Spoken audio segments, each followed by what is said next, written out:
climate change conference entitled Vegan Organic for Prosperity and to Save the Planet from Climate Change was held on October 22, 2009 in Jakarta, the capital city of Indonesia.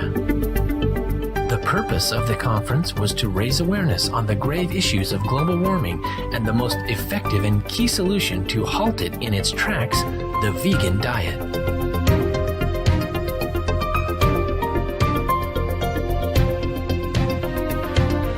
Guest of honor Supreme Master Ching Hai graciously answered questions from the distinguished audience members on topics such as the vegan trend to stop global warming and ways to implement organic vegan farming. We now invite you to join us for a video conference with Supreme Master Ching Hai entitled Vegan Organic for Prosperity and to Save the Planet from Climate Change, held on October 22, 2009 on Jakarta, Indonesia.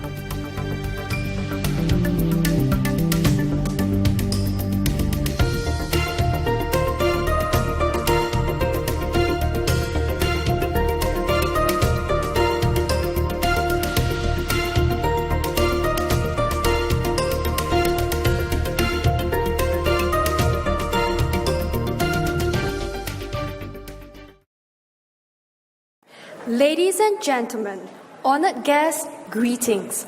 Welcome to Indonesia. Selamat datang. And we are both honored to be MCs of this special seminar entitled Vegan Organic for Prosperity and to Save the Planet from Climate Change. This seminar is being jointly hosted by the Indonesian Ministry of Environment and the Supreme Master Ching Hai International Association. Selamat datang. We would also like to extend an especially warm welcome to hundreds of government officials, IPCC scientists, environmental NGOs, journalists, and celebrities who have kindly taken time out of their, of course, busy schedules to attend this event.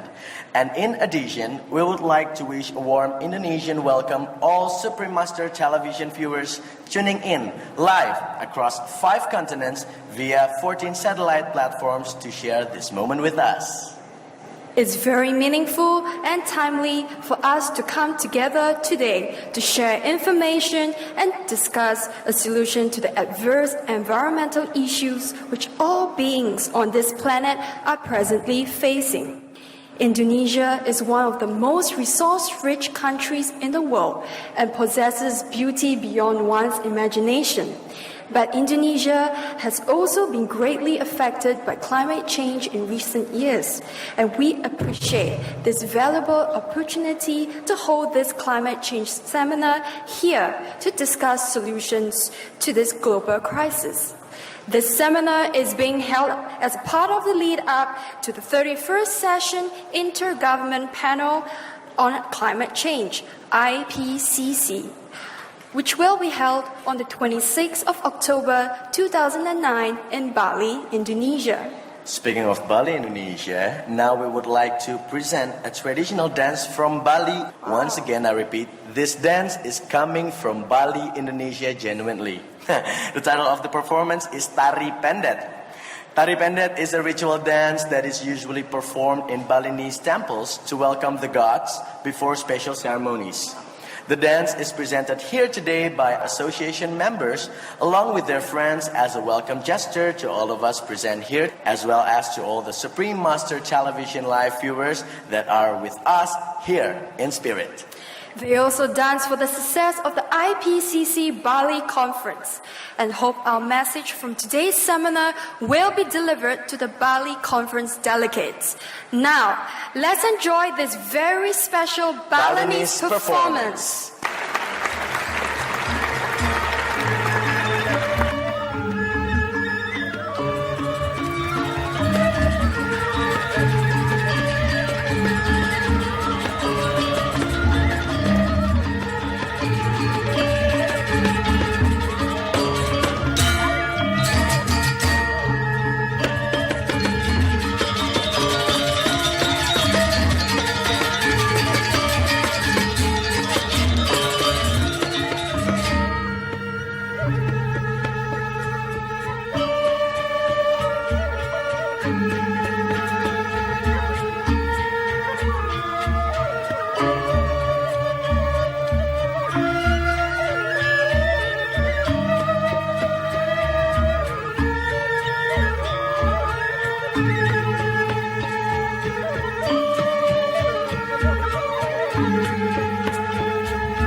What a colorful dance!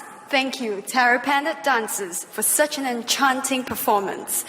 This Balinese dance gives a glimpse into the cultural richness that exists throughout the islands of Indonesia. These charming and special Balinese performers are all young members of the Supreme Master Ching Hai International Association, who came here from Bali especially for us today. Wow, along the way from Bali, right? Let's give them another round of applause. Thank you. And yes, we wish to protect this beautiful cultural heritage of Indonesia against severe climate change. We are very honored to have Indonesia's Staff of Ministry of Environment, Madam Sri Hudiastuti, here with us today. With great honor, we invite you, Madam Sri Hudiastuti, to share a few words to open our seminar. Let's welcome distinguished Madam Sri Hudiastuti with a warm round of applause.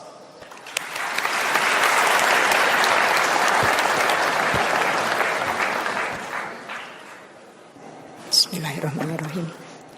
Assalamualaikum warahmatullahi wabarakatuh. Salam sejahtera bagi kita semua. Pertama-tama kami menyampaikan permohonan maaf karena kami, Kementerian Negara Lingkungan Hidup, tidak bisa menghadirkan Bapak Menteri karena persis pada jam ini ada pelantikan Menteri yang baru. Jadi kami mudah-mudahan nanti di kesempatan lain Ibu Bapak semua bisa ada kesempatan untuk ketemu dengan beliau-beliau. Mungkin bisa berdua-duanya, mantan Menteri Bapak Rahmat Witolar maupun Menteri yang baru Bapak Gusti. Atas izin Ibu kami mohon maaf kalau beliau tidak bisa, dan mohon izin mungkin saya bisa menyampaikan sambutan beliau dalam seminar yang diadakan pada siang hari ini. Sambutan Menteri Negara Lingkungan Hidup. Assalamualaikum warahmatullahi wabarakatuh. Salam sejahtera bagi kita sekalian. Pertama-tama marilah kita panjatkan puji syukur kehadirat Allah Subhanahu wa taala karena atas izinnya seminar perubahan iklim menyambut IPCC Plenary Session yang ke-31 nanti dengan tema vegan organik untuk kemakmuran dan menyelamatkan dunia dari perubahan iklim ini dapat terselenggara. Selanjutnya, perkenankan saya menyampaikan penghargaan saya kepada saudara-saudara sekalian yang telah menyelenggarakan seminar ini, termasuk juga para narasumber, serta hadirin yang telah meluangkan waktu untuk menghadiri acara pada hari ini. Para hadirin sekalian, sebagaimana kita ketahui bersama, sejak revolusi industri pada abad ke-19, telah terjadi peningkatan suhu permukaan bumi secara global. Peningkatan suhu permukaan bumi selain diakibatkan oleh emisi bahan bakar fosil, kerusakan hutan dan lahan juga diakibatkan oleh meningkatnya konsentrasi gas rumah kaca di atmosfer. Peristiwa ini kita kenal dengan global warming atau pemanasan global yang menyebabkan perubahan iklim dunia. Peningkatan panas bumi juga menyebabkan es di kutub mencair sehingga permukaan air laut meningkat dan dapat mengakibatkan tenggelamnya pulau-pulau kecil. Hal tersebut diperkuat berdasarkan hasil kajian Intergovernmental Panel of Climate Change tahun 2007 bahwa sejak tahun 1990 hingga tahun 2005 suhu rata-rata global telah meningkat antara 0,15 derajat hingga 0,3 derajat Celcius per dekade, sehingga kenaikan suhu global sampai tahun 2005 adalah 0,76 derajat Celcius. Sedangkan laju kenaikan muka air laut observasi dari abad ke-19 sampai ke-20 menunjukkan telah terjadi peningkatan, diperkirakan kenaikan total abad ke-20 sebesar 0,17 meter. Perubahan iklim saat ini sudah menjadi isu global di mana setiap orang sudah membicarakannya. Di tingkat internasional, di bawah payung United Nations Framework on Climate Change, hampir seluruh negara-negara di dunia melakukan pertemuan rutin guna menanggulangi masalah perubahan iklim bersama-sama. Indonesia sebagai salah satu negara anggota Konvensi Perubahan Iklim yang rentan terhadap perubahan iklim menyadari pentingnya kesiapan nasional dalam menghadapi dampak dari perubahan iklim. Untuk itu, pemerintah dalam membuat kebijakan nasional mulai memasukkan isu perubahan iklim ke dalam agenda pembangunan nasional. Salah satu contoh yang dapat kita ambil adalah Peraturan Presiden Nomor 5 Tahun 2006 tentang Kebijakan Energi Nasional. Dalam Peraturan Presiden tersebut diatur mengenai target penurunan konsumsi energi dari minyak bumi dan mendorong penggunaan energi alternatif. Selain itu, dalam Instruksi Presiden Nomor 5 Tahun 2008 tentang Fokus Program Ekonomi tahun 2008 sampai 2009, pemerintah memberikan perhatian kepada pelaksanaan mekanisme pembangunan bersih dan reducing emission from deforestation and degradation in developing countries. Di tingkat nasional, di mana pelaksanaan kedua aktivitas tersebut merupakan kegiatan yang disepakati di tingkat internasional pula. Hadirin yang berbahagia, permasalahan perubahan iklim merupakan permasalahan dunia yang harus dihadapi secara bersama-sama. Kontribusi dari seluruh lapisan masyarakat mutlak diperlukan agar kita dapat menekan laju perubahan iklim. Setiap kalangan harus mulai mempertimbangkan aspek lingkungan di setiap aktivitasnya, baik itu instansi pemerintah, kalangan industri, lembaga swadaya masyarakat, dan masing-masing individu. Pola pikir yang peduli terhadap lingkungan perlu untuk ditanamkan sedini mungkin kepada generasi muda dan juga gaya hidup ramah lingkungan perlu untuk dikedepankan. Banyak hal dapat kita lakukan sebagai individu yang dapat berkontribusi menekan laju emisi gas rumah kaca seperti melakukan penanaman pohon, hemat energi, tidak menggunakan kendaraan bermotor untuk jarak tempuh yang tidak jauh, memaksimalkan pemanfaatan intensitas cahaya matahari dan sirkulasi udara yang baik untuk bangunan juga dapat berkontribusi menekan laju emisi gas rumah kaca. Para hadirin sekalian, pada hari ini kita dapat mengambil pelajaran dari kegiatan vegan organik, termasuk pertanian organik yang memperhatikan keberlangsungan lingkungan, seperti melakukan pola bercocok tanam dengan menggunakan pupuk kompos, tidak lagi menggunakan pupuk kimia. Kegiatan semacam ini perlu untuk dikembangkan karena manfaatnya tidak hanya untuk diri kita, tapi juga untuk generasi mendatang. Kita harus mulai menanamkan rasa peduli terhadap keberlangsungan lingkungan kita. Kita tidak bisa membiarkan permasalahan tersebut ditangani hanya oleh kalangan tertentu saja. Untuk itu, mulai dari sekarang kita tingkatkan pemahaman kita mengenai lingkungan dan mulailah bertindak dari hal kecil dari diri kita. Karena kita memiliki hanya satu bumi. Para hadirin sekalian, mengakhiri sambutan ini sekali lagi saya mengajak seluruh komponen bangsa untuk menyadari lebih dini mengenai dampak langsung dari pemanasan global dan kerusakan lingkungan. Pemanasan global dan kerusakan lingkungan hidup, sebagaimana saya katakan tadi, dapat menimbulkan berbagai dampak multidimensi dan berpengaruh besar pada sistem sosial dan ekonomi masyarakat. Sekali lagi, semoga seminar pada hari ini dapat semakin menyadarkan kita akan makna dan hakikat dari persoalan lingkungan hidup dan semakin meningkatkan kesiapsiagaan kita dalam menghadapi perubahan iklim yang akan terjadi. Terima kasih. Wassalamualaikum warahmatullahi wabarakatuh. Thank you, respected Ms. Suri, for being with us here today, and for all of you doing support of efforts to halt the environmental threats we are encountering. The climate change crisis we are now experiencing is a great opportunity for us to work together to save our environment through immediate, economical, and effective solutions. Some of these solutions will be presented to us by today's speakers, and of course, all of whom are experts in their fields. We will show how adopting more healthy and sustainable eating habits is the fastest and most effective solution to save the planet. Now, we'll present a video compilation highlighting the urgency with which we need to save the planet, as well as some of the most simple and cost-effective solutions.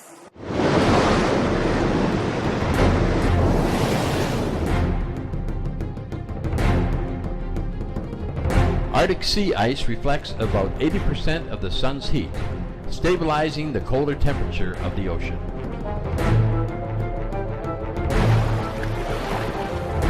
Based on the latest satellite data cited in a December 2007 article, National Aeronautics and Space Administration climate scientist Jay Zawali predicts that nearly all the ice could be gone from the Arctic Ocean by the end of summer 2012.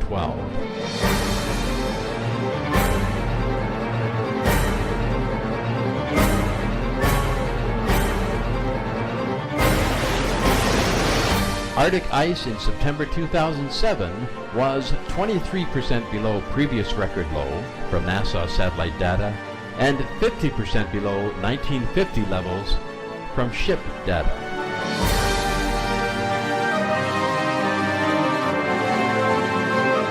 Other records surpassed. Greenland surface ice loss is now 400% greater than 15 years ago. Surface temperatures in the Arctic are the highest in 77 years of record keeping.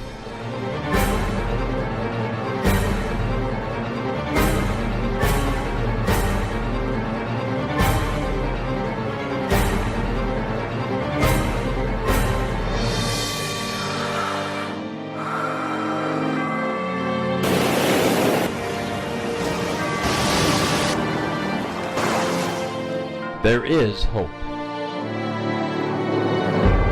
According to James Hansen, top climate scientist at NASA, we have passed tipping points. We have not passed a point of no return. We can still roll things back, but it is going to require a quick turn in direction.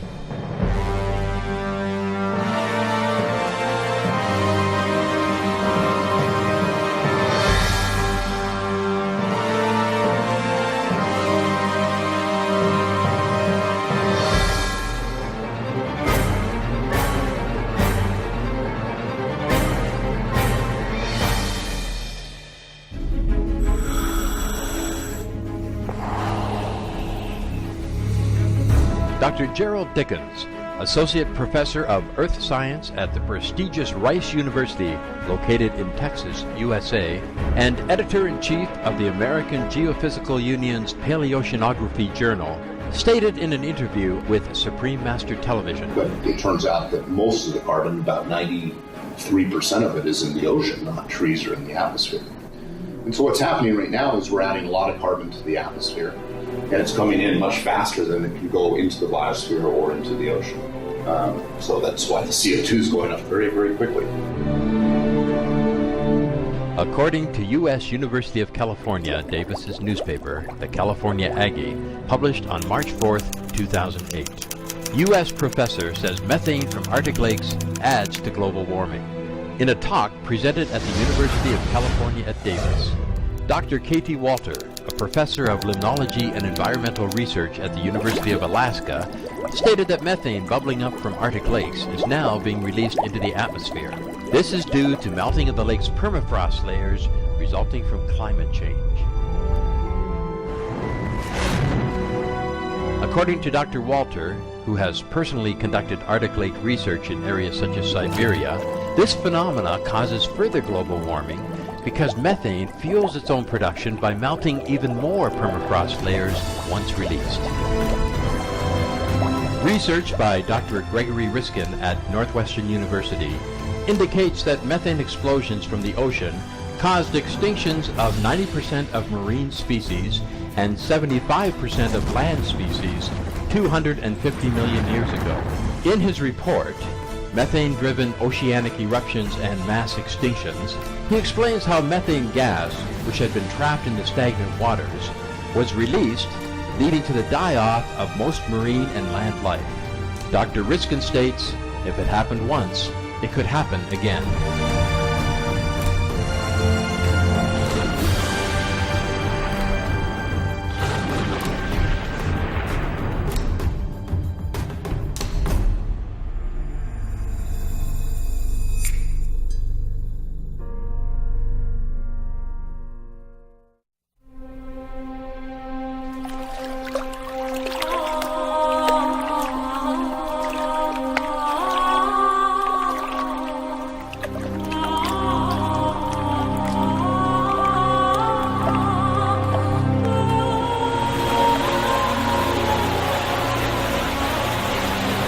Are we short of water?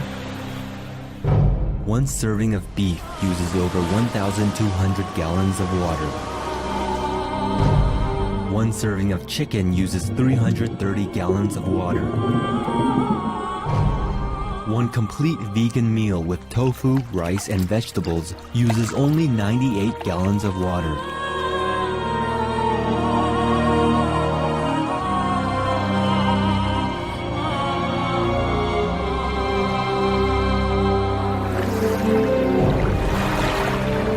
Veg, Go Green.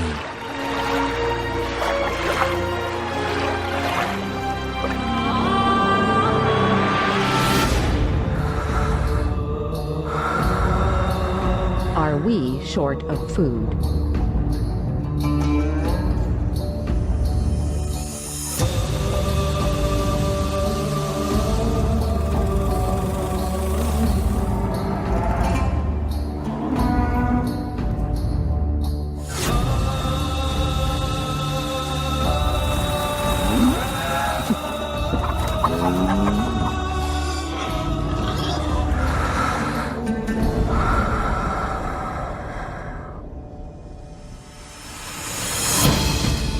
How many people in the world are hungry?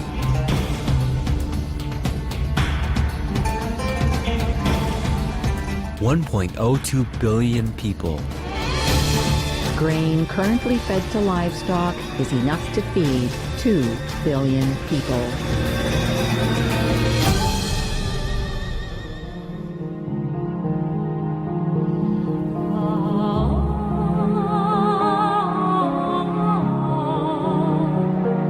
And I said already 80% of it will be cut almost immediately. And we can see the result in a few weeks. Because if you don't keep breeding more animals, then there are less methane. And if we don't eat meat, then there's no transportation necessary for it. And much less fuel needed. And all these people can be trained to do something else. And there will be less hunger because we will use the agricultural products, cereals, to feed humans instead of feeding more bred animals in the future. So we don't have hunger anymore, and there will be no more war because of hunger. So the effect is immense. Keep multiplying it, and then you know what I mean.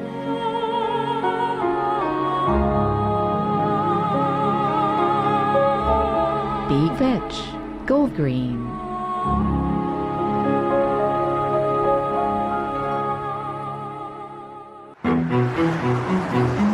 Meat costs and vegan savings. A meat-free vegetarian diet drastically reduces carbon footprint. Over a one-year period per person, emissions from a meat-based diet is equivalent to driving a mid-sized car 4,758 kilometers. Emissions from a vegetarian diet is equivalent to 2,427 kilometers, nearly 50% less. Emissions from an animal-free vegan diet is equivalent to 629 kilometers, 1/7 of the amount of a meat-based diet, or 87% less.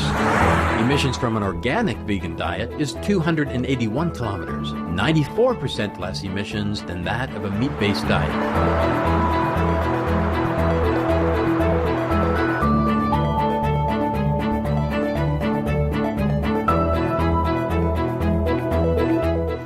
Animal-free vegan diet can reduce greenhouse gases by up to 94%. Be veg, go green to save the planet.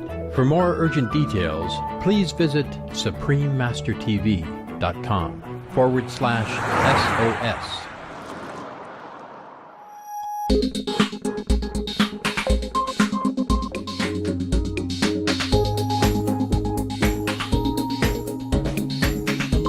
Organic farming, a sustainable solution. Organic soil management minimizes fossil fuel use, removes atmospheric CO2 emissions from the air. If organic practices were implemented on the planet's 3.5 billion tillable acres, nearly 40% of current CO2 emissions could be absorbed. Source: Rodale Institute, USA.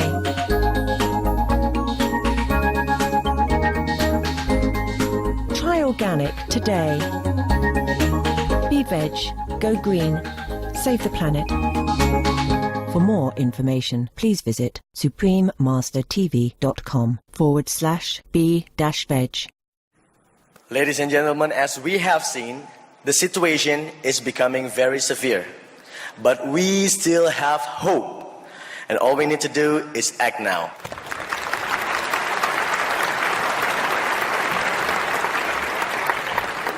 This is a time for all government institutions, media, and individuals to encourage good deeds with the common goal to save all lives on earth.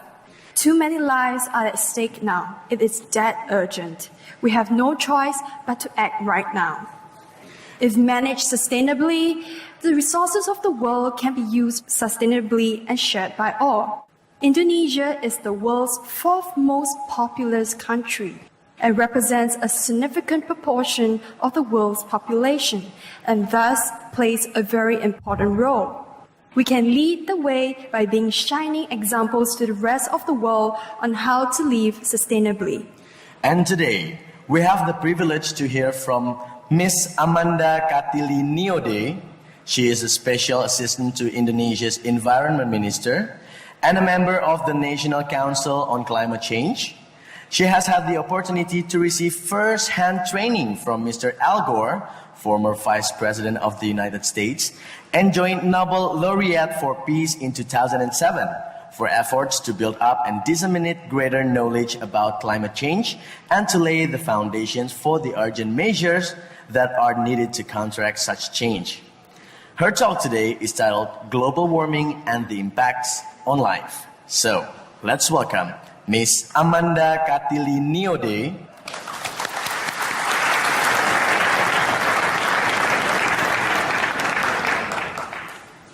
Thank you for the warm welcome. Assalamualaikum warahmatullahi wabarakatuh. Salam sejahtera untuk kita semua. Ibu-ibu, bapak-bapak sekalian, apa yang akan kami coba tayangkan di sini siang ini adalah visualisasi dari apa yang telah dikatakan oleh Ibu Staf Ahli Menteri Lingkungan Hidup, Ibu Sri Hudiastuti, dan juga beberapa gambar-gambar yang kami dapatkan dari pelatihan yang diadakan oleh Mr. Al Gore. Jadi ada dua instansi atau dua institutions yang akan kami coba ambil atau tarik informasinya, yaitu Dewan Nasional Perubahan Iklim dan The Climate Project Indonesia yang akan saya terangkan kemudian apa itu organisasinya. This is the National Focal Point on Climate Change in Indonesia. Lembaganya didirikan berdasarkan peraturan Presiden nomor 46 tahun 2008 dan diketuai langsung oleh Bapak Presiden Republik Indonesia yaitu Bapak Susilo Bambang Yudhoyono. There are 17 ministers and then the head of the Climatology Agency. Tetapi kami adalah supporting unit dari Dewan Nasional Perubahan Iklim. The Climate Project adalah organisasi yang didirikan oleh Al Gore, yaitu mantan wakil presiden Amerika dan Nobel Laureate tahun 2007. He was so successful in his campaign on climate change melalui film, mungkin ibu-ibu dan bapak-bapak sudah melihat An Inconvenient Truth, sehingga kemudian ketika film tersebut sukses dia ditanya oleh wartawan, what's next?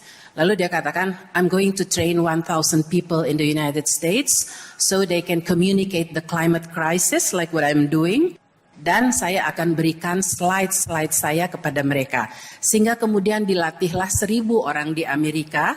Tetapi kemudian banyak di negara-negara lain yang juga ingin ikut. Sehingga kemudian Al Gore memberikan pelatihan-pelatihan antara lain di Inggris, di Australia, di Kanada. Kita lihat di sini, ini adalah The Climate Project International. Dan ada 54 orang Indonesia yang dilatih langsung oleh Al Gore. We are all volunteers sehingga kami bisa diundang kemana-mana untuk memberikan informasi tentang perubahan iklim. Tetapi tentunya semuanya harus localized tergantung situasi dan kondisi di daerah masing-masing. Jadi kita lihat di sini di Amerika ada, di Meksiko baru selesai pelatihannya. Di Australia tentu saja ada, kemudian di India juga ada, dan kemudian tentunya juga ada di Kanada. Jadi ada 8 dan Al Gore sudah menyetujui dibentuknya The Climate Project Indonesia yang kebetulan saat ini saya dipercayakan untuk memimpin The Climate Project Indonesia. Dan slides yang berikut adalah state of the future yang membuat kita benar-benar harus memperhatikan apa sebenarnya yang sedang terjadi dan apa yang harus kita lakukan. Di situ tertulis dalam hurufnya merah adalah perubahan iklim. Ini merupakan concern dari banyak orang di seluruh dunia, termasuk kurangnya air bersih, penggurunan, kemudian harga pangan dan energi yang meningkat seperti tadi sudah juga digambarkan dalam audiovisual sebelumnya. Yang berikut kita lihat bahwa climate change ini adalah a global phenomenon. Ini adalah fenomena global yang terjadi di mana-mana. Jadi apa yang kita lakukan di sini, dia bisa mempengaruhi mereka di negara lain, dan apa yang bisa dilakukan di negara lain juga akan mempengaruhi kita di sini. Jadi ada emisi gas rumah kaca akibat kegiatan-kegiatan manusia yang mengakibatkan efek rumah kaca atau greenhouse effect. Kemudian dia menyebabkan pemanasan global. Kalau bumi menjadi makin panas, maka iklim berubah. Dengan berubahnya iklim, maka akan makin banyak bencana yang bermunculan seperti tadi telah tergambar maupun sering kita lihat di media massa. Yang berikut adalah keterangan-keterangan tentang apa sih sebenarnya perbedaan antara cuaca dan iklim. Sebenarnya iklim itu adalah jangka panjangnya, jadi sekitar 10 tahun, 20 tahun, 30 tahunan. Sedangkan kalau cuaca itu adalah saat ini seperti misalnya temperatur, kemudian sekarang dingin, ada es meleleh, lembab, dan lain sebagainya. Lalu perubahan iklim atau climate change adalah pola cuaca yang berubah. Jadi pola cuacanya berubah, dia disebut sebagai perubahan iklim. Selanjutnya kita lihat adalah gambar satu-satunya yang diambil oleh para astronot dari ruang angkasa dengan kamera. Sekarang kalau kita lihat gambar bumi umumnya satellite images. Karena kita semua baru menyadari bahwa the world is finite. Berikutnya kita lihat adalah kalau misalnya bumi tadi kita buat flat, jadinya seperti ini, seperti yang sering kita lihat di atlas-atlas anak-anak kita ataupun adik-adik kita. 30% lahan di bumi, situasi terakhir atau data terakhir adalah tutupan hutan. Selanjutnya, kita lihat bahwa bumi itu sebenarnya ada selimutnya, tetapi selimutnya terganggu. Mengapa dia terganggu? Dia terganggu oleh gas-gas rumah kaca, seperti kita lihat pada gambar berikut. Ini jadi ada perubahan tata guna lahan, penggunaan bahan bakar fosil, pembakaran hutan, penggunaan pabrik-pabrik. Itulah semuanya yang mengeluarkan gas-gas rumah kaca. Ada 6 gas rumah kaca yang diatur dalam United Nations Framework Convention on Climate Change, tetapi yang sering menjadi ukuran adalah karbon dioksida. Jadi banyak gas-gasnya itu diekuivalenkan dengan karbon dioksida. Sedangkan dari peternakan, tadi kita lihat ada juga disebut-sebut mengenai metan, pengelolaan limbah juga mengeluarkan metan, pertanian, pembakaran biomasa, tetapi the global warming potential of methane itu jauh lebih besar, 21 kali lebih besar dari karbon dioksida. Biasanya dia keluar dari industri. Selanjutnya, kita lihat bagaimana sih sebenarnya situasinya di Indonesia. Kita lihat posisi Indonesia dalam map tersebut sangat rentan terhadap perubahan iklim, terhadap sea level rise. Emission kita terbesar dari mana? Kalau kita lihat ada garis putih itu, 84% our greenhouse gases emission itu datang dari deforestation dan juga dari lahan gambut. Kita lihat yang lain-lain seperti negara-negara maju, mereka bukan dari deforestation, mereka dari industri, dari electricity dan lain sebagainya. Sehingga kalau kita mau mengurangi gas rumah kaca, tentunya kita harus melihat sumbangan terbesar kita itu di mana, disitulah kita akan berusaha menanggulanginya. Ini adalah kembali untuk memberikan kita gambaran bahwa sebenarnya topik kita itu kan banyak related to food. Kita lihat bahwa sektor pertanian menjadi sumber utama emisi metana, yakni 59% dari total emisi nasional. Ini adalah data dari Departemen Pertanian. Kita lihat bahwa gas rumah kaca yang tadi, yang diatur ada 6, tetapi sebenarnya ada gas-gas rumah kaca yang lain menyebabkan efek rumah kaca. What is greenhouse gas effect? Ini rumah kaca yang sesungguhnya. Kalau misalnya ada yang pernah jalan-jalan ke Belanda, dingin kan di sana, diatur di dalam rumah kaca sehingga tumbuh-tumbuhan tersebut bisa tumbuh dengan baik dan berbunga dengan cantik. Nah, atapnya itulah seperti selimut bumi kita. Kita lihat berikut bagaimana keterangannya. Matahari menyinari bumi, kemudian sebagian besar energinya itu diserap, memang harus diserap. Kita lihat ada selimut bumi. Kemudian dipantulkan kembali, sebagian besar energi itu dipantulkan kembali, tetapi karena selimut bumi tersebut makin tebal akibat gas-gas yang keluar, instead of dipantulkan, dia masuk lagi ke dalam bumi sehingga buminya menjadi makin panas. Berikutnya, kita lihat apa yang terjadi jika bumi makin panas. Tadi sudah disebut ada perubahan iklim, Tadi kita sudah lihat es meleleh dalam waktu 20 tahun menjadi begini, itu di belahan bumi utara.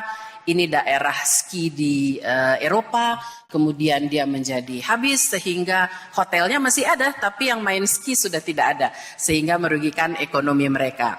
Dan berikutnya kita lihat lagi, ini di belahan bumi bagian selatan, sama juga yang dialami. Kita lihat tahun 39 seperti itu, kemudian beberapa puluh tahun kemudian, tahun 2001 menjadi habis. Yang mengerikan adalah apa yang mungkin terjadi di Himalayan Glaciers atau di tutupan es di pegunungan Himalaya.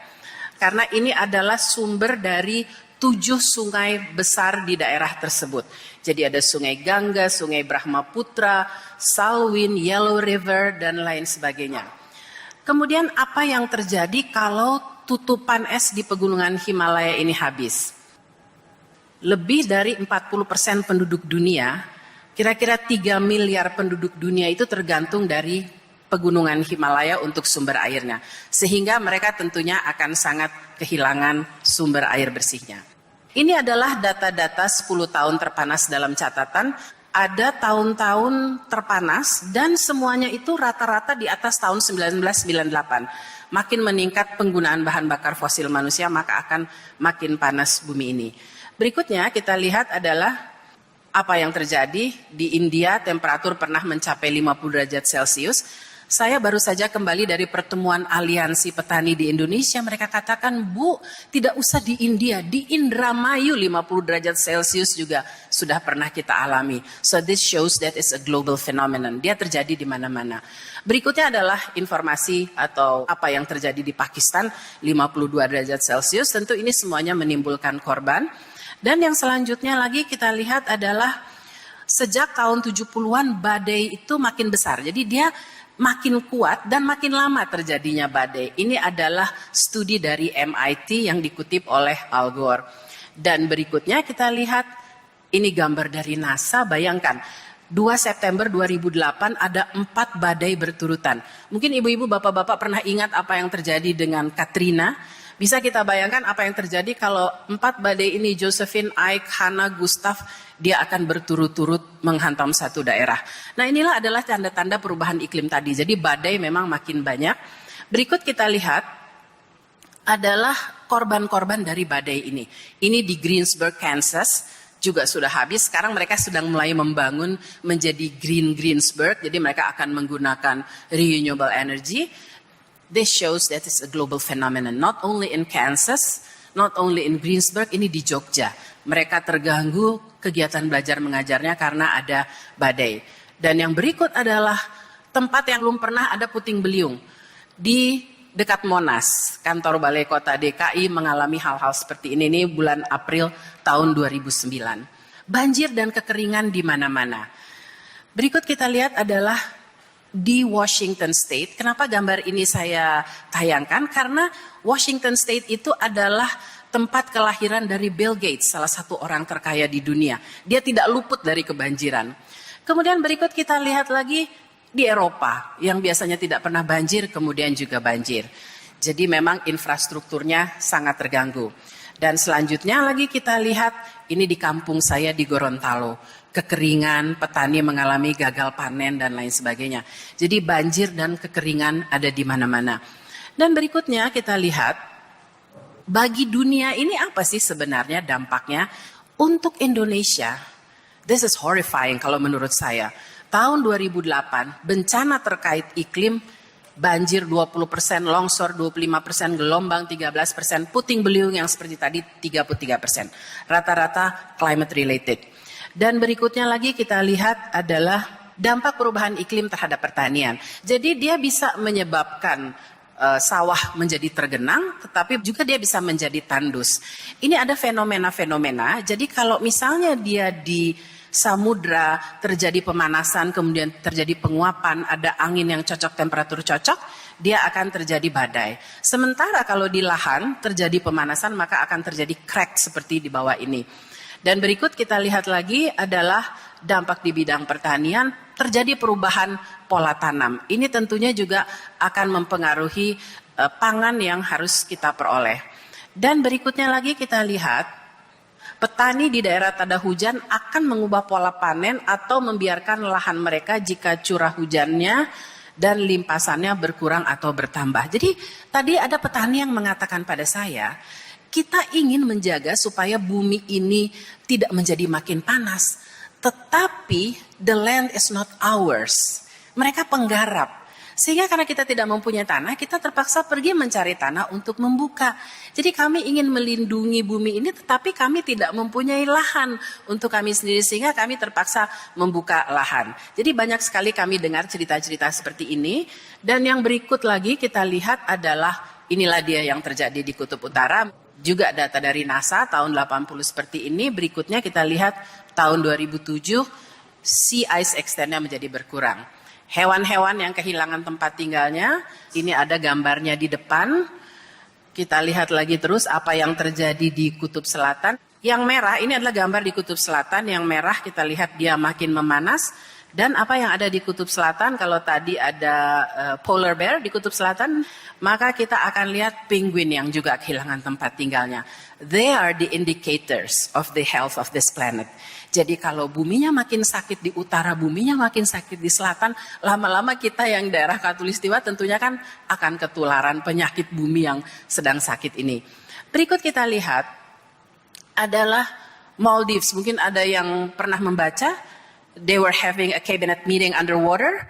Saya bertemu dengan menterinya, memang mereka betul-betul sudah desperate. Sudah mulai naik air karena hanya 1 meter di atas permukaan laut. Dan mereka memang sedang mencari tanah untuk negara baru katanya. Jadi memang keadaannya memang agak mengkhawatirkan. Ini adalah sarana-sarana yang terganggu karena ada peningkatan muka air laut. Kita lihat lagi berikutnya adalah Calcutta, India yang akan sangat terpengaruh. Climate migration atau mereka yang dapat mengungsi karena adanya perubahan iklim. Kalau air laut naik sampai 6 meter, maka pengungsi bisa sampai mencapai 400 juta karena mereka akan kehilangan tempat tinggal. Apa yang dapat kita lakukan? Jadi ada adaptasi, kita menyesuaikan atau mengubah pola pembangunan, atau mitigasi, kita menanggulangi, mengurangi emisi yang ada. Kalau kita tidak melakukan dua hal itu, maka kita akan sangat menderita.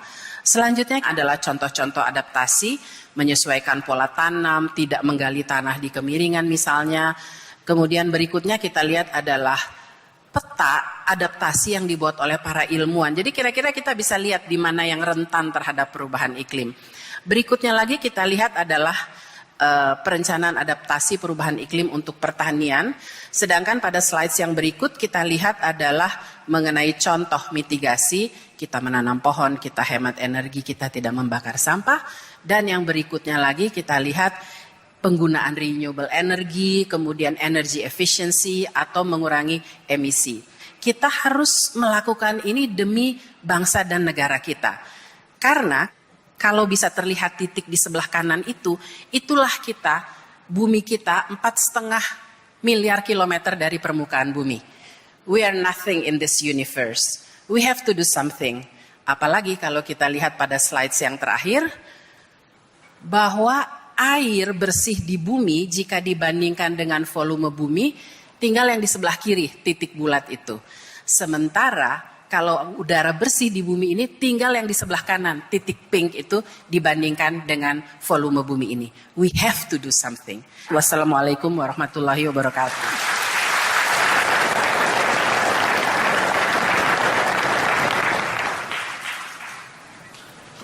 Many thanks once again to Ms. Amanda Fatili-Niode for sharing this valuable information with us.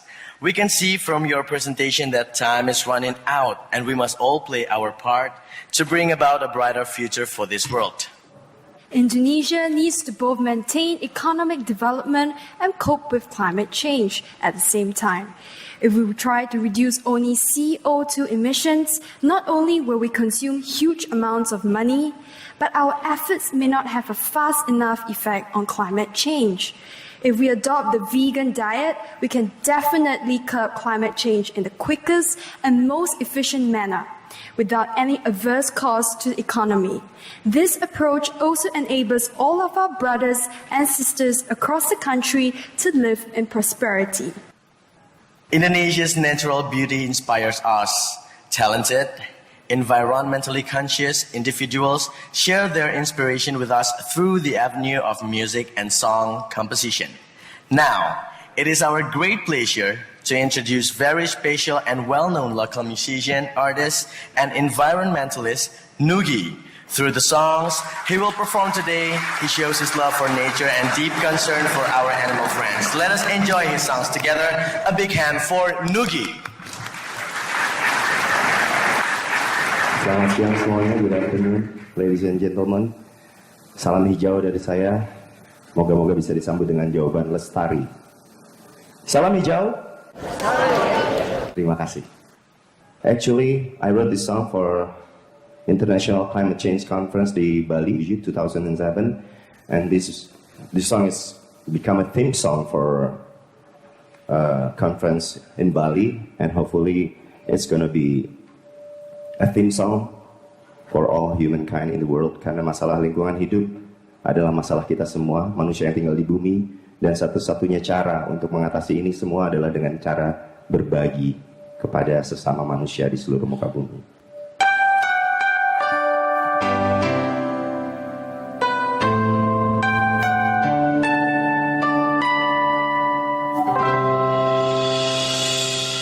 Lihat di sana,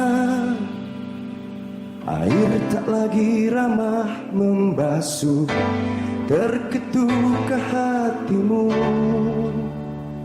Lihat di sana, mata yang lapar menahan lapar, terpanggilkah jiwamu? Dan di sini kita terlalu cepat menghabiskan tanpa pernah tahu sampai kapan. Lihat di sana, rimba hijau pun menjadi biru, tersentuhkah hatimu? Oh, lihat di sana, mereka sesak bertahan hidup, terusikah jiwamu? Dan di sini semua ada bila kau bertahan, jika tak mulai dari sekarang. Berbagilah pada dunia, bumi memanas membutuhkan kita. Berbagilah pada dunia, buka mata dan hati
Dan ini sebuah privilege untuk saya bisa hadir di tempat ini, karena saya yakin di sini adalah orang-orang yang sangat peduli dan mau berjuang sesuatu untuk bumi ini.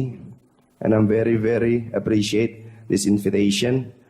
And this one is coming from my album, lagu yang membuat saya banyak belajar lagi tentang hubungan yang harmonis antara human being and nature.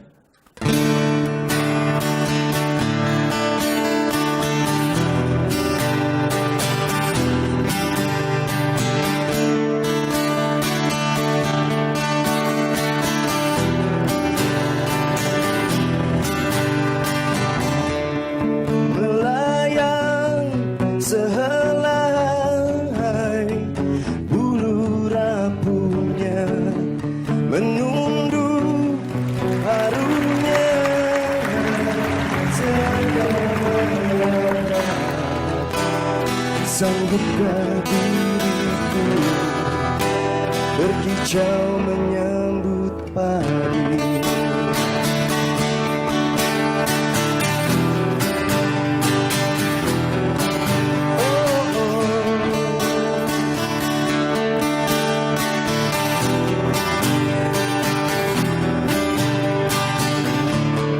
Meloncat tergesa ke dalam cemara, teringat anaknya yang belajar terbang, melanjutkan tugasnya, mewarnai bumi.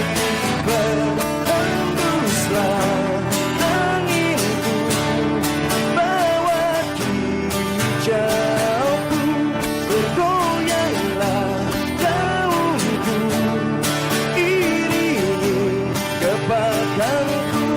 Berhembuslah anginku, bawa kisahku, bergoyanglah daunku, iringi kebebasanku.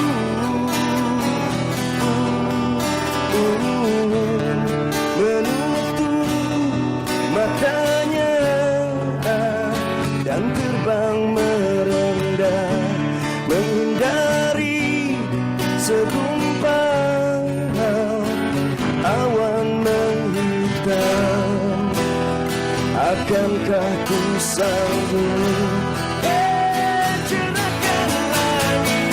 Berhembuslah anginku, bawa kicauku, bergoyanglah daunku, iringi kepakanku.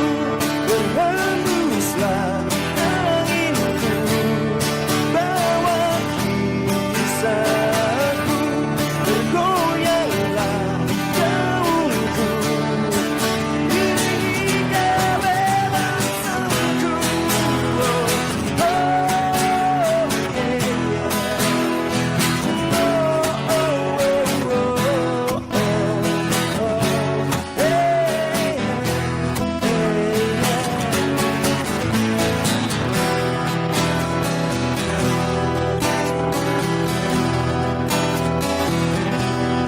Leo.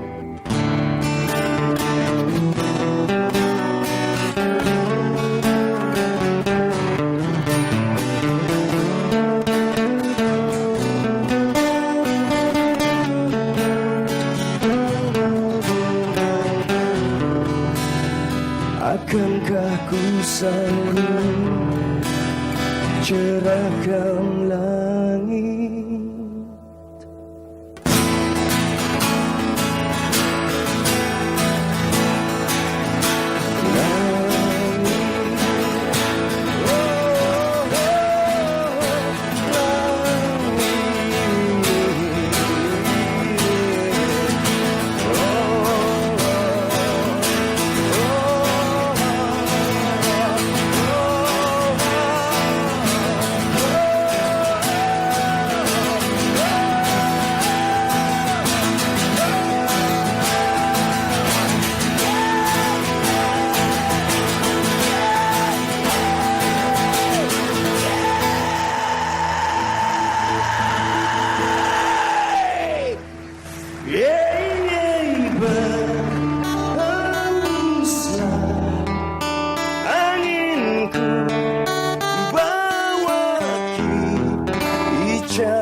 what a beautiful voice of Nugi. Thank you, Nugi. Thank you for touching us with your songs and raising awareness and compassion for the environment. Let us hope more and more people join together and act now for climate change.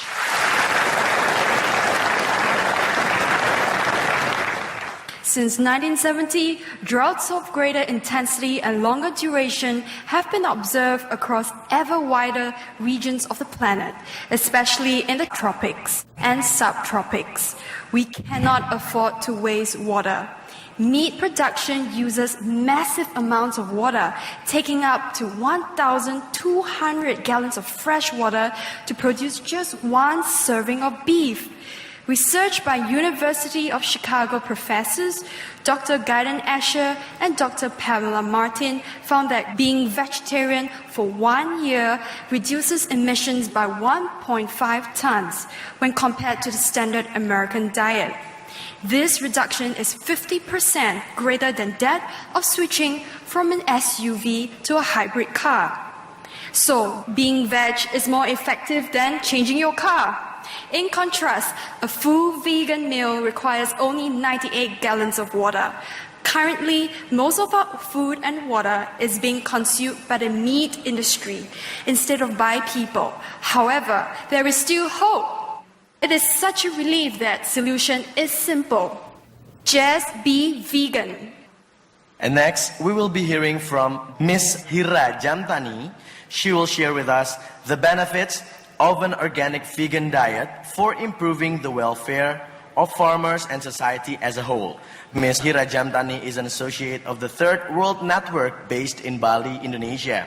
She is a researcher on environmental issues and is very passionate about her work. Let's give a warm welcome to Ms. Hira Jamtani.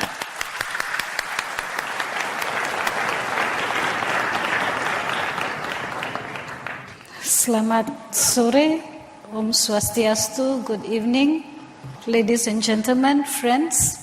I just want to tell you a very sad story, one of those horror stories that you hear when you go out in the fields and meet farmers, okay? A farmer called Made Jojol in Bali, on this beautiful island where I live, one day had just sprayed his fields with pesticides. Half an hour later, when he was eating, or he had wanted to eat, he fell down and fainted. Of course, there was panic. Nobody knew why. Nobody beat him up, nothing, just fell down and fainted. And of course, the family was in a panic, and they tried to bring him to the hospital, and he actually died on the way to the hospital. Being in a village, of course, there is this distance between the village where he lives and the nearest hospital. The doctor diagnosed him as being intoxicated, poisoning, in other words. 3 million people are poisoned every year in the world because of what we use in our fields. And many of us sometimes cannot relate to who produce the food and how they produce it to what we eat, especially in the cities. And this is the story about that, which would then relate to global warming issues. So what we are going to share with you today is the poison in our food and the poverty among farmers, because these are related. Please remember, when you eat your food, it is the farmers that produce your food. So we need to relate to farmers. And why and what is organic agriculture? Also, how does it relate to health, income, and the environment? So when we talk about the environment, we will relate it to climate change later on. What is happening is, as I said, we are often not aware that we eat food produced by those who are intoxicated by pesticides. Now, if a farmer can fall down, faint, and die, can you imagine the kind of food that is on our table? Yeah, we're talking about farmers who grow our food and dying because of using these pesticides. Then also our food is produced using chemicals that do not provide nutrition, although sometimes People think of it as medicine for the plants. It is not providing any nutrition, but it actually poses danger to our body. But most importantly, what we do in this so-called modern agriculture is we are poisoning the very resources that we use for farming, our soil and our water. Not only do we have shortage of water, but that little water available is intoxicated. It is poisoned because of what chemicals we put in the water system. And in doing so, what we do is we are endangering our future generation if they survive the climate change. Okay, we are endangering our future generation because of climate change, and if they survive the climate change, we still have to deal with this poisoning of the resources. So what we have is nobody ever counts, no economist anywhere in the world tells us how much money we spend or what is the loss of people that are poisoned by pesticides.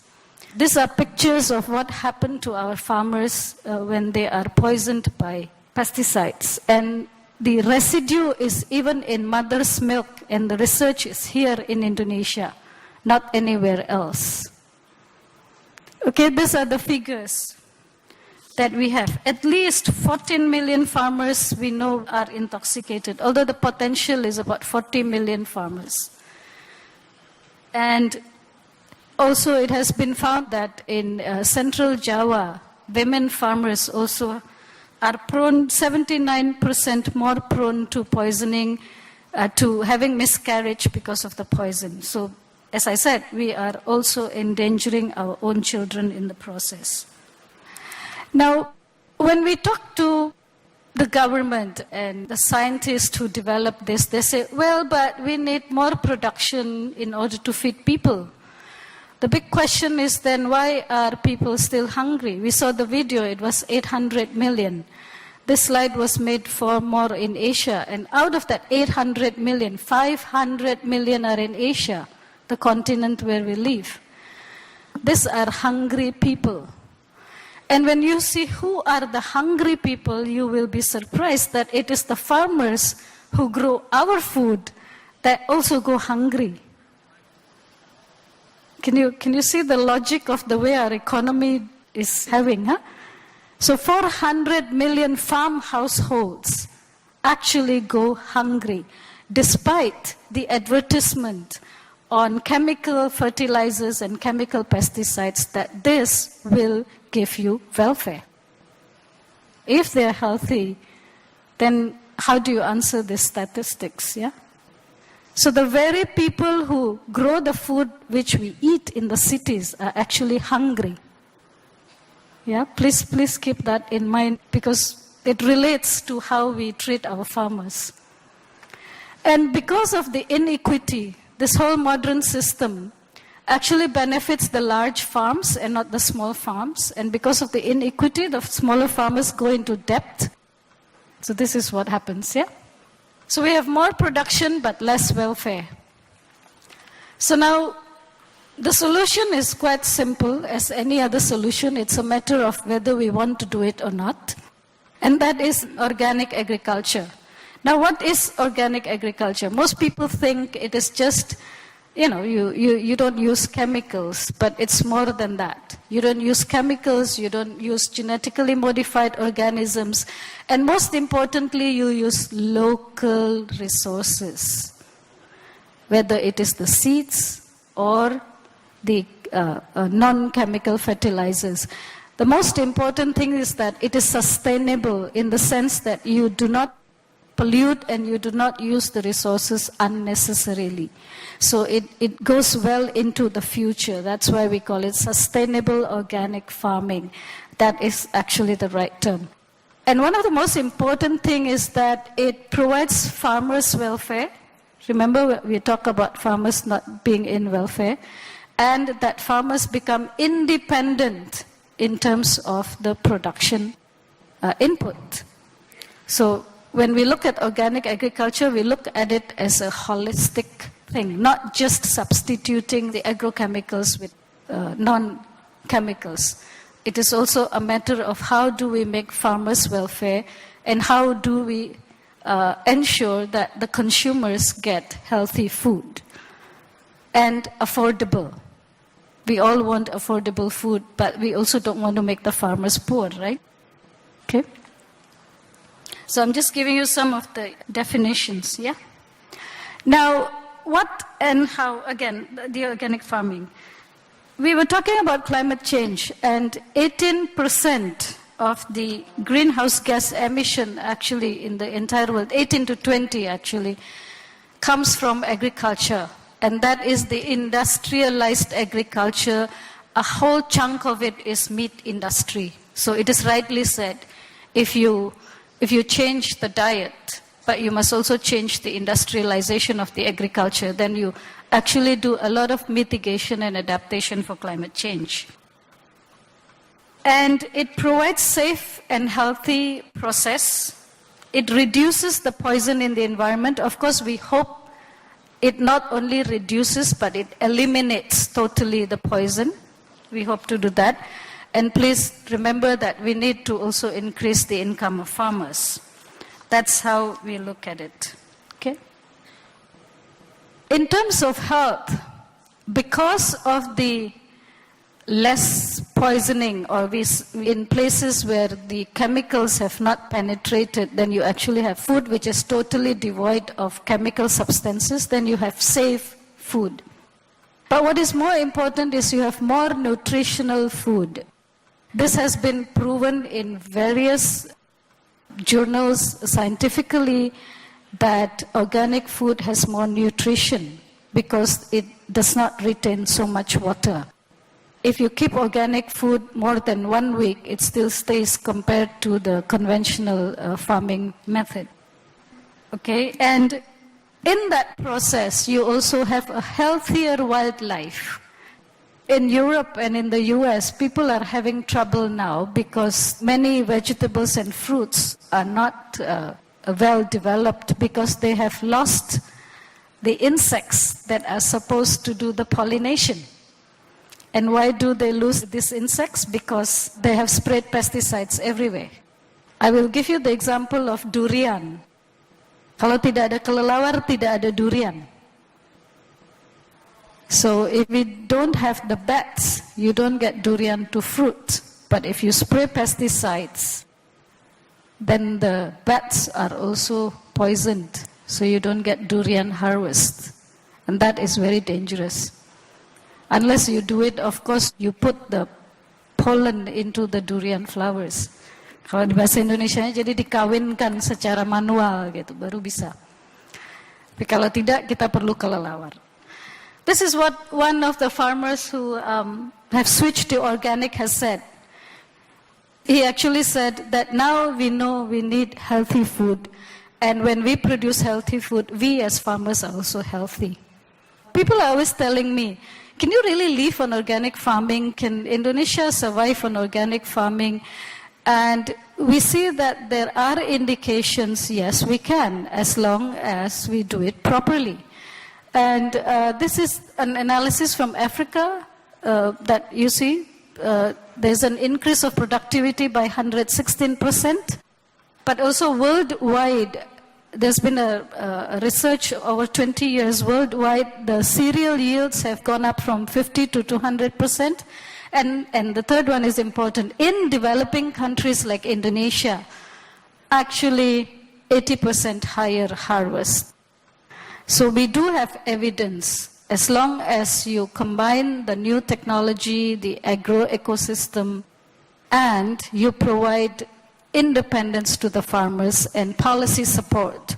So many of you who are from government people here, the policy support is very much needed. So I'm just giving you an example of what is called the system rice intensification. It uses less water, it's organic based, it uses only local based materials. And if we do this, we actually save water 46%, but also we don't have to open up more lands for rice. You have less land, but more productivity. This is the environmental benefit. we retain biodiversity and we retain wildlife. One of the things that surprised me when I saw the fruit plate is, of course, the imported fruits on that plate. Okay, because many of us have lost the taste for the diversity of fruits that we have because of the way we produce food in a monoculture way, which then includes the chemicals. So when you go back to organic agriculture, you also create a bigger base for other seeds. I've seen it in Bali. When we tell farmers to go back to organic agriculture, the old seeds survive. They start collecting the old seeds. And these seeds are actually adapted to climate change. They use less water and all that. You know, you don't have to do a big experiment in the lab. You actually talk to the farmers and they tell you which seeds are available. This is another study in the Philippines. What we are going to say is that it is not just the income, but the fact that farmers are more organized and they become more independent. That's why I use the word welfare. It's not just about eating, but it's about feeling that you are at the right direction in life. And I think that's important. Okay, so my message is that when we, aside from making sure that the soil is healthy, we also need to make sure that the food growers are in welfare, which creates welfare for ourselves. And this welfare is based on local organic agriculture, on local knowledge systems, seeds and food. We've forgotten this. When we talk about climate change, when you switch to this, you actually reduce a lot of emission. We eat fruits that are grown in our locality rather than buy imported fruits, for instance. That is very important. Okay? Now, in line with the theme of today's seminar, having been a vegetarian for the past 20 years, I can easily relate to the theme vegan and organic. Yeah? If you eat less meat, it's true that you reduce emission a lot.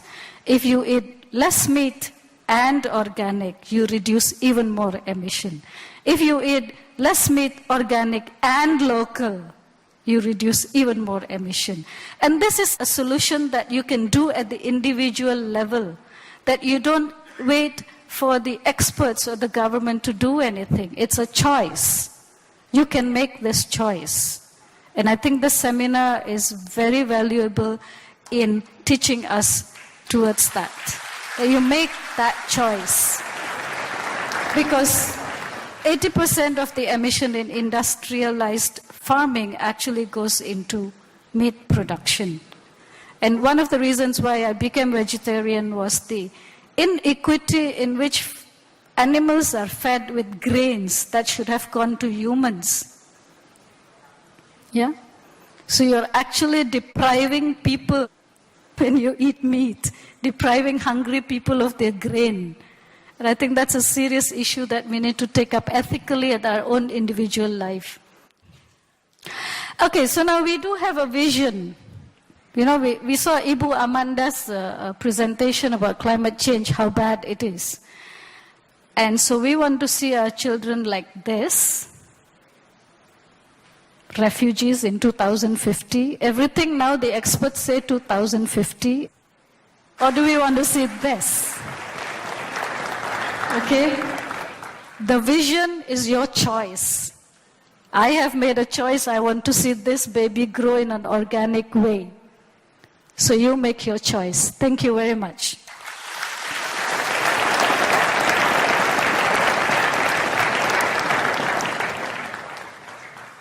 Thank you, Ms. Hira Jamdani, for sharing with us your valuable insights. Ladies and gentlemen, we are delighted and honored that you have set aside some of your precious time and joined us today to learn more about threats, the causes, and the most effective solutions to curb climate change. As we have heard, just an organic vegan diet improves our lifestyle both ecologically and compassionately. In support for Ms. Hira, ladies and gentlemen, if you look in front of here, we actually have locally organic paddy plants here, and look how beautiful they are. So we should really support our local organic farming. Perhaps you might even want to try at home, at your back garden, yeah? Thank you. Organic fruits and vegetables are not just better for the environment. They contain no pesticides and fertilizers, uses lower resources, and therefore are healthier for you as well. For more information, please consult the links available on Supreme Master Television website at www.suprememastertv.com. There is abundance of free information available on the internet that is compiled by research of world-acclaimed scientists and reputable organizations. And now, ladies and gentlemen, in 1 minute, it will be time for us, all of us, to take a short prayer. It's our tradition, and we would like to invite audience members to pray for a sustainable planet for all. After the prayer, special guests of honor will share some very important messages. Thank you very much. Thank you.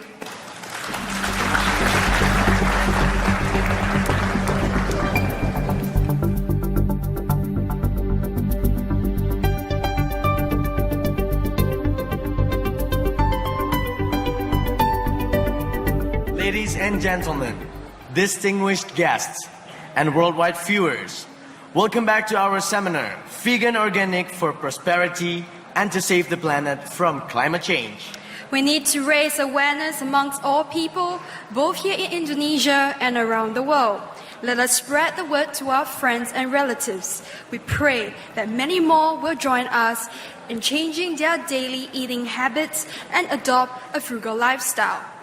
If everyone on this planet makes the effort and changes, food shortage problems will be greatly solved and greatly accelerating our planet's healing process. Time is crucial. We must all do our part to save the planet. Being vegan is not only for prosperity and posterity, but it is also very healthy for us. It gives me great pleasure to introduce our next speaker, Dr. Anton Budiono, who, as a medical doctor, is someone who cares very much about both our health and the health of our planet. Dr. Budiono graduated from the University of Indonesia in 1986. He is a Navy doctor and an expert in natural therapy. His talk today is titled Vegan Raw Food as the Best Alternative Diet for Humans' Health. Let us welcome Dr. Anton Budiono.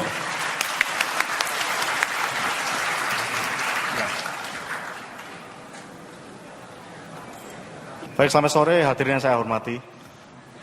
Saya akan membawakan beberapa keuntungan yang menjadi vegetarian dipandang dari aspek kesehatan. Ada dari pembicara yang lain memberikan pandangan bahwa vegetarian itu memang perlu berdasarkan mungkin dari emisi atau dari apa sudut pandang yang lain. Saya akan bawakan menurut pandangan aspek kesehatan. Ini adalah bagian besar dari pengalaman saya waktu praktek di klinik. Ya. Biasanya banyak pertentangan antara apakah perlu jadi vegetarian atau tidak. Demikian juga saya waktu belum jadi vegetarian, perlu enggak kita jadi vegetarian? Apakah enggak makan daging itu katanya lemes? Nah itu saya coba jajaki bagaimana mencari jawaban yang benar.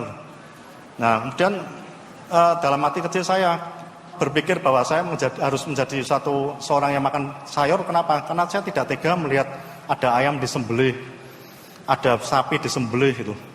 Zaman mudanya suruh kerja, tuanya bukan dipiara dengan baik malah disembelih. Saya rasa itu kan tidak adil. Nah, kemudian saya berpikir ini jangan-jangan salah nih kalau makan begini. Nah selama pencarian bisa didekati dengan dua cara. Dengan sains, dengan basic agama. Yang saya ikuti adalah, kebetulan saya adalah seorang Katolik. Saya coba baca, cari apa sih sebenarnya jalan hidup yang benar mulai dari aspek makanannya. Nah, kemudian di Alkitab saya temukan bahwa dilihat dari awal penciptaan, kalau kita kembalikan ke arah penciptaan kita, yaitu Tuhan kita, ya pasti benar kan, logikanya begitu. Nah, saya baca di situ. Hari pertama apa? Adalah terjadi pemisahan terang dan gelap dulu. Kemudian hari kedua pembentukan cakrawala, yaitu pemisahan antara udara dengan air. kemudian daratan, dan setelah ada daratan kemudian ada tanaman, kemudian diciptakan pagi dan petang, kemudian diciptakan hewan, selanjutnya manusia, kemudian hari ketujuh adalah Venus. Ini menurut kepercayaan yang saya anut. Ya. Ini ada di Alkitab adalah pada Kejadian bab 1 ayat 29. Tuhan mengatakan dengan firman-Nya bahwa lihatlah aku memberikan kepadamu, ini kepadamu maksudnya kepada manusia, segala tumbuh-tumbuhan yang berbiji di seluruh muka bumi dan segala pohon-pohonnya buahnya berbiji, dan ditegaskan di situ itulah yang menjadi makananmu. Ya, jadi di sini sudah tegas bahwa inilah jadi makananmu adalah nomor satu adalah buah-buahan dulu. Nah, kemudian selanjutnya pada Kejadian bab 3 ayat 18, semak duri dan rumput duri yang akan dihasilkan bagimu, dan tumbuh-tumbuhan di padang akan menjadi makananmu. Jadi setelah pertama dikatakan buah-buahan, kedua adalah sayur, karena di sini sebenarnya adalah tumbuh-tumbuhan. Jadi kesimpulannya adalah bahwa sejak awal penciptaan sudah diciptakan manusia adalah menjadi makhluk vegetarian. Gitu. Ya, kemudian setelah ada terjadi pembunuhan, darah tertumpah di bumi, lah saat itulah manusia jadi ganas. Mulai ada pembunuhan, darah tertumpah di bumi, termasuk juga mulai makan hewan. Ya kalau zaman sekarang paling gampang ya dilihat lah. Banyak yang makan yang namanya itu 4B. Ya. B1 itu apa sih? Saya dulu enggak tahu. B1 ternyata itu biang. Ternyata anjing dimakan. Wah ngeri, benar begitu. Karena saya tuh pencinta anjing. Kedua ada B2. Apa sih B2? Babi ternyata tuh. Ya babi makan, kemudian anjing dimakan. Ketiga bahwa ternyata bayi itu juga dimakan loh. Ya, keempat lagi yang ada yang enggak makan babi, tapi ya waduh maaf ya saya bilang babu dimakan ya kan kacau lagi. Jadi ruwet, babu dimakan, ada bujang babu diterjang, ya udah susah lah. Makin lama makin ngacur manusia itu. Karena sejak awal sudah tidak menuruti apa yang sudah ditetapkan oleh yang kuasa itu ya. Nah ini kita pandang bahwa tadi mungkin sudah diantarkan oleh pembicara dahulu bahwa industri peternakan itu menyumbang kira-kira sekitar 18-20% dari total emisi yang diproduksi oleh manusia. Kemudian transportasi adalah sekitar 13%. Nah, dari sini ketahuan bahwa sebenarnya sumber utama bukan emisi dari karbon dari pembakaran mesin, tapi justru pada industri peternakan yang akan menyediakan kita ketersediaan daging hewan. Nah, tadi juga sudah diumumkan juga bahwa mengurangi konsumsi daging dengan memperbanyak konsumsi produk pertanian adalah salah satu cara agar kita bisa menyelamatkan bumi. Jadi kita sudah hanya final countdown, makin lama makin turun, tinggal habis. Cuma moga-moga kita yang jadi vegan itu selamat semua. Ya, karena ditolongi yang kuasa itu. Ya, kan kita tidak tahu ya. Sehat. Tapi kalau sehat otaknya benar ya, moga-moga doanya diterima ya. Nah, sekarang saya masuk sedikit ke bidang kesehatan yang saya dalami, bahwa manusia itu sebenarnya paling gampang dilihat dari kalau sakit apa, kalau sehat apa. Nah, kalau dikatakan sakit itu ditemukan bahwa pada pemeriksaan darah atau urinnya dia pasti bersifat asam. Nah, asam itu apa? Kalau di ilmu kimia bahwa 7 netral, di bawah 7 adalah asam, di atas 7 adalah alkali. Hampir semua pasien kanker yang saya temui, pH-nya pasti 4,5 atau 5,5. Jadi jauh di bawah pH ideal yang dikatakan sih adalah 7,35 sampai 7,45. Termasuk juga penyakit-penyakit yang katanya kronis tidak bisa disembuhkan. Itu kuncinya cuma satu, jadikanlah darah Anda alkali. Lah caranya gimana? Gampang, yang asam kita singkirkan, yang basah kita tambahkan. Kan cuma begitu. Dan nanti berjalan dengan waktu dia akan memutar roda yang katanya sakit itu menjadi sehat kembali. Ingat bahwa manusia itu adalah suatu komputer, super komputer yang luar biasa pinternya. Kasih makan yang benar, selesai. Dia akan ngatur sendiri semua.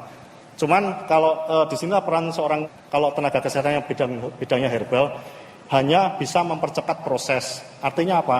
Kalau sakit liver jadi vegetarian sembuh, cuma lama. Tapi dengan adanya tenaga herbalis ini kita bisa, herbal ini spesial untuk liver, untuk membantu organ lain, itu bisa kesembuhan dipercepat, sangat dipercepat. Tapi kalau tidak kenal dokter, udah tidak usah, tinggal vegetarian aja pasti sembuh kok itu. Tinggal tunggu waktu dan percaya. Ya, percaya, ya saya akan sembuh dengan begini. Ya. Oh, bilang penyakit kanker, katanya penyakit yang tidak bisa disembuhkan, ya sini, tak kasih waktu 3 bulan, mesti baik. Ya, nah itu tadi pesan saya di sini, tolong jangan makan yang asam, jangan makan daging. Kemudian makanan yang diolah dengan minyak dan dikeringkan, itu pasti asam. Gula itu asam.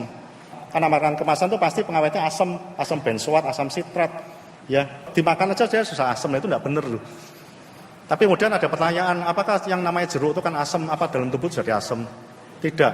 Itu hebatnya. Kalau tumbuhan walaupun dia pertama asam, tapi di dalam tubuh dia berubah jadi basa.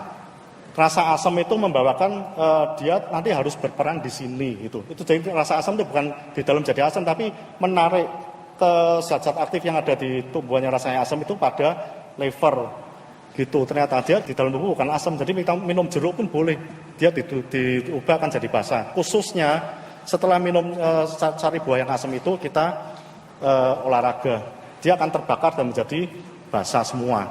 Ya, jadi tidak ada yang salah makan sayur buah walaupun itu rasanya asam, pasti di tubuh akan menjadi basa, dan itu adalah identik dengan kita menjadi sehat mental dan sehat fisik itu.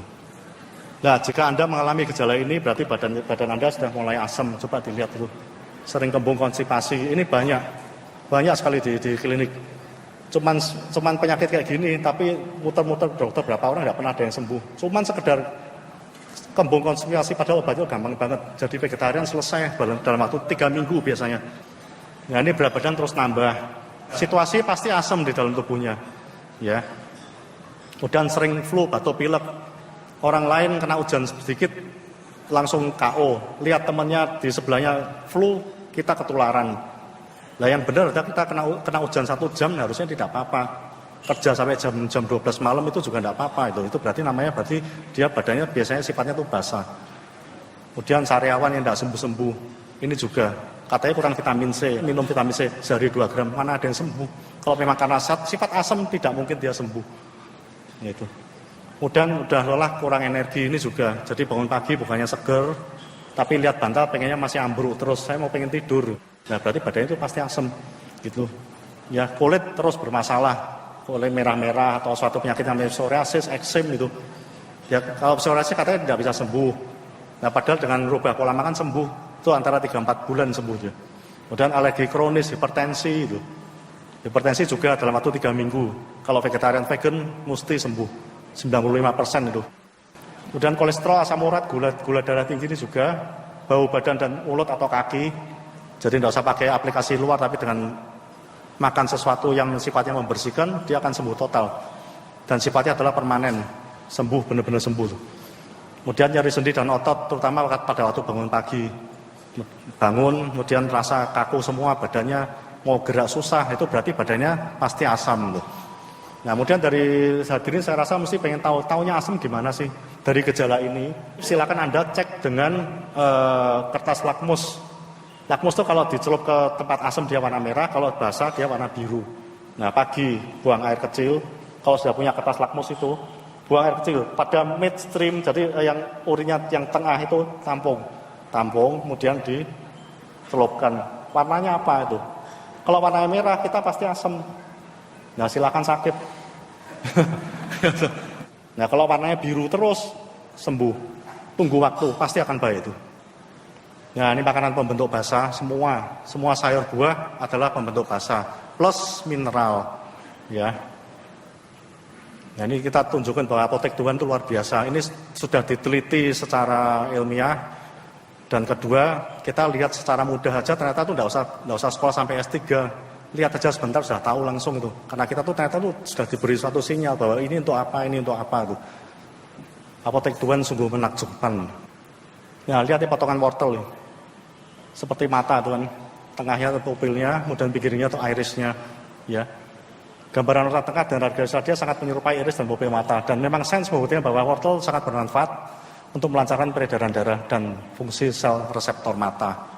Dan ini pasti saya gunakan pada orang yang mengalami sakit mata apapun deh, ya. Jadi yang buta total, buta parsial, tuh pasti akan saya gunakan wortel untuk bahan dasar terapi saya. Itu pasien saya buta dalam waktu 3 bulan setelah merubah jadi vegetarian gini, matanya melihat. Itu bukti nyata. Dan bukan satu orang ya, satu orang yang kebetulan mungkin. Ini sudah berapa orang, rubah pola makan sembuh tuh. Ternyata gampang sekali tuh. Nah ini tomat. Ya, katanya tomat itu untuk, biasanya orang taunya untuk prostat ya. Tapi katanya untuk jantung itu bisa, karena nanti seakan-akan seperti bilik jantung ya. Ya ini untuk jantung juga, karena dikatakan bahwa mengandung resveratrol. Ini walnut seperti brain, kacang walnut. Jadi kalau yang pikun-pikun, takut pikun, silakan cari walnut ini, makan ya. Ini kidney beans, kacang merah. Kalau ginjalnya bermasalah, makan kacang merah. Bentuknya persis seperti ginjal. Ini seledri, seperti bone, tulang. Jadi yang sakit tulang, sakit otot, rada nggak sendi, silakan cari seledri, makan yang banyak ya. Apokat, ini seperti organ genital wanita ya. Jadi kalau ada yang tidak beres sama menstruasi sakit, silakan cari ini, makan yang banyak tuh. Ini fekto buah ara. Ini, jadi kalau mandul, impotensi, cari ini, makan ya. Nah ini, ubi manis, ini seperti pankreas. Jadi orang diabetes makan manis boleh, tapi dari ubi itu. Zaitun itu hidung telur. Jadi yang menstruasi tidak karuan tuh silakan cari zaitun. Minyaknya boleh, zaitunnya sendiri dimakan juga boleh. Ya ini bagi yang wanita kalau ada keluhan kelenjar payudara, sakit pada menstruasi atau apa, silakan minum jeruk yang banyak. Karena riset itu dia mengandung limonin anti kanker payudara. Bawang merah ini sudah sebagai pembuang toksin dalam sel, memulihkan kerusakan dinding sel akibat radikal bebas. Nah ini sebenarnya untuk pembanding supaya Anda tuh jadi vegetarian. Terima kasih atas perhatian.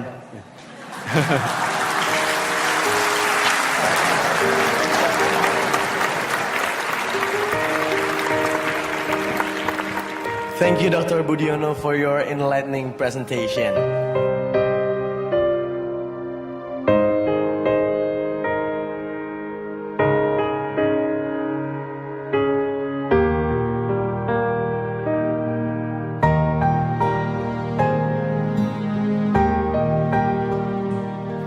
Saya juga belum paham banget sih sebenarnya soal global warming, dan salah satu yang saya datang juga memang untuk mempelajari itu. Pengaruh antara vegan organic dan global warming itu emang saya ingin pelajari di sini. Kerja di entertainment itu jam waktunya nggak jelas ya, dan itu harus ditunjang sama asupan makanan yang benar gitu. Ya mungkin dengan vegan organic ini bisa menunjang kerja saya juga. Sekarang kayaknya masyarakat harus lebih pikiran terbuka ya untuk hidup sehat. Hi, I'm Fedi Nuril, I'm an actor. Be veg, go green, and save the planet.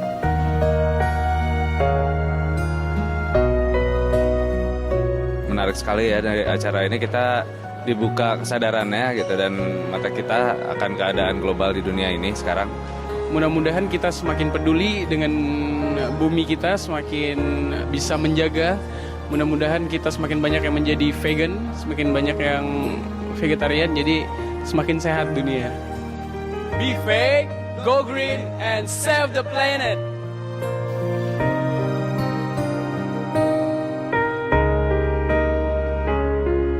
Yang pertama-tama perlu diperhatikan itu adalah peningkatan kepedulian. Peningkatan kepedulian masyarakat bahwa ada krisis pemanasan global. Sehingga kemudian diberikan pemahaman apa itu krisis pemahaman global, apa penyebabnya, dan kemudian apa yang bisa dilakukan untuk menanggulanginya. Ada berbagai cara yang dilakukan, bisa pemerintah yang melakukan, jadi dari sisi institusi bisa dilakukan, kemudian dari sisi organisasi, apakah merupakan sebuah kelompok seperti vegan organik ini ataupun kelompok-kelompok profesi lainnya, atau kita sebagai individu.